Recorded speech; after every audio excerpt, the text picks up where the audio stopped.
The Protestant Reformation had many strands. Luther began as a faithful Roman Catholic. He didn't begin with the intention of splitting the church, but that was one of the consequences of the Reformation. He was actually excommunicated by the Church of Rome. So one might say that although he was quite robust in his views and putting them across, ultimately the split came because they put him out of their midst. But fairly soon after that happened, in the early 1520s, there were other interpretations of what reform might mean that came on stream through Ulrich Zwingli in Zurich, for example, through the Anabaptists that I've mentioned, who believed in baptism of believers, not of infants, unlike Luther, and who believed in a church that was formed of believers voluntarily, not linked to the state. Luther remained somebody committed to a church-state connection. So already, fairly early on, there were different streams emerging.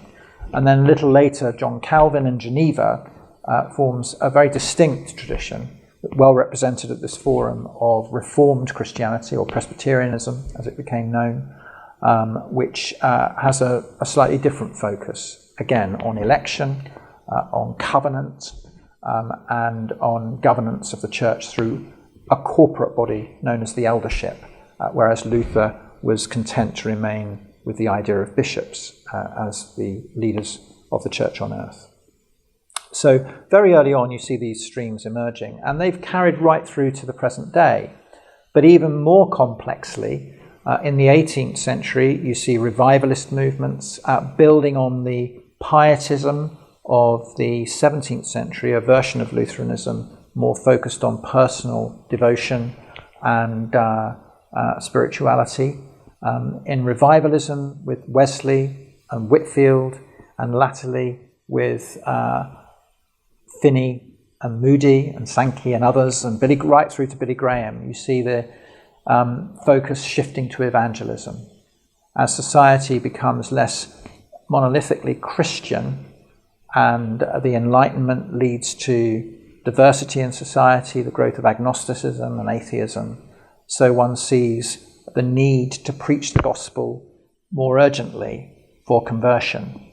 And that is an offshoot, a branch of the Protestant Reformation.